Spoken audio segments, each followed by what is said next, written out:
Assalamualaikum warahmatullahi wabarakatuh.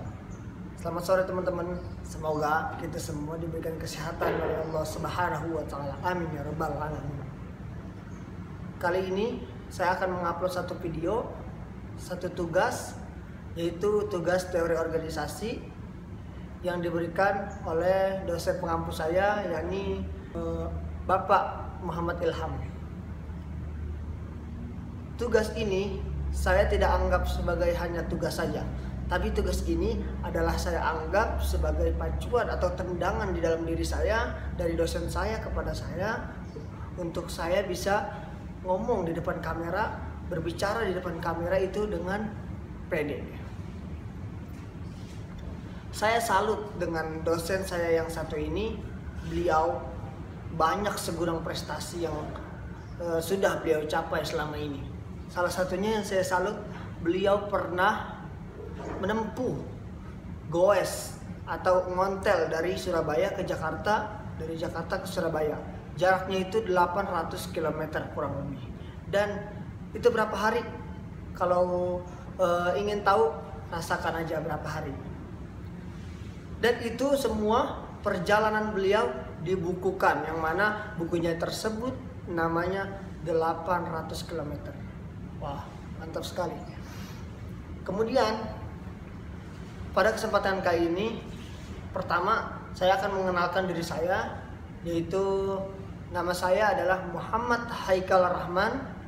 Saya kelahiran dari Jakarta. Kelahiran saya 10 Juli 2002. Asli Jakarta saya, asli Betawi. Orang tua semuanya Jakarta, alhamdulillah. Dan saya anak kedua dari 3 bersaudara. Anak kedua dari 3 bersaudara. Sekarang saya sedang menempuh jenjang perkuliahan. Saya kuliah di Universitas Negeri Sunan Ampel Surabaya. Wah, siapa yang belum tahu Universitas Negeri Ampel Surabaya? UIN Sunan Ampel Surabaya. Saya di sana itu prodi manajemen dakwah, fakultas dakwah dan komunikasi.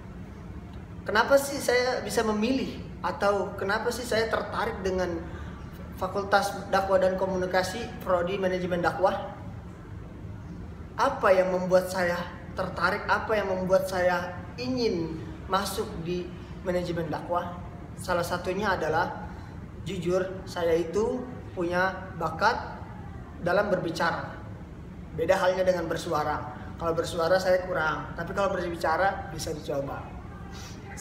Bercanda.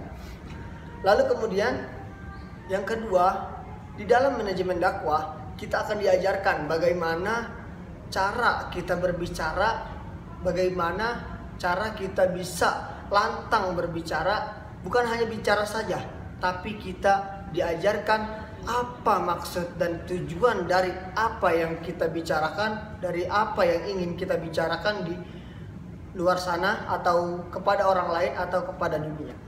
Itu salah satunya.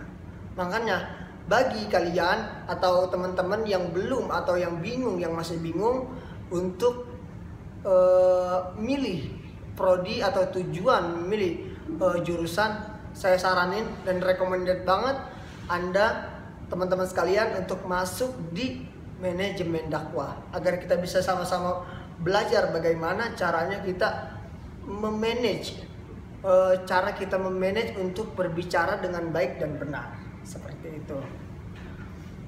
Kemudian harapan dan tujuan saya di manajemen dakwah itu adalah untuk mengembangkan bakat saya. Saya itu alhamdulillah sudah pernah ikut beberapa lomba-lomba yang berpotensi dalam berbicara, seperti lomba-lomba tausiah, pidato, ceramah, dan lain-lain. Saya juga alhamdulillah pernah merasakan yang namanya MC, berceramah di publik, terus berorasi dan lain-lain sebagainya. Dan itu suatu pembelajaran utama. Belum dikatakan sukses jika seperti itu kalau kita belum yang namanya mendunia atau go internasional, kita belum sukses. Dan belum sukses juga kita kalau diri kita sendiri itu belum bisa mengaplikasikan dalam apa yang kita bicarakan tersebut, seperti itu. Makanya di sini kita sama-sama belajar, kita menyampaikan dan kita harus mengerjakan gitu.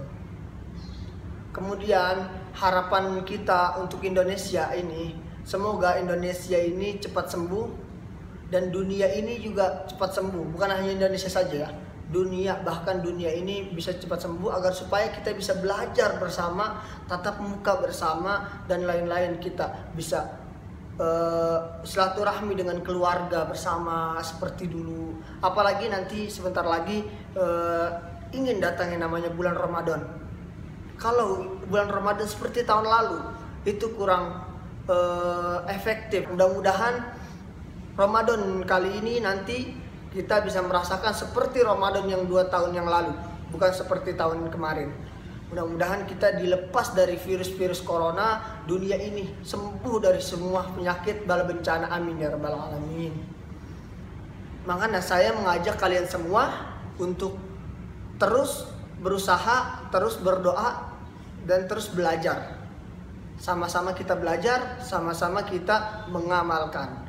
Itu yang poin-poin penting dalam diri kita yang namanya untuk bisa mengaplikasikan suatu pembelajaran kita, yaitu dengan mengamalkan. Karena ada makalah al-ilmu bila amalin kasajarin bila samarin.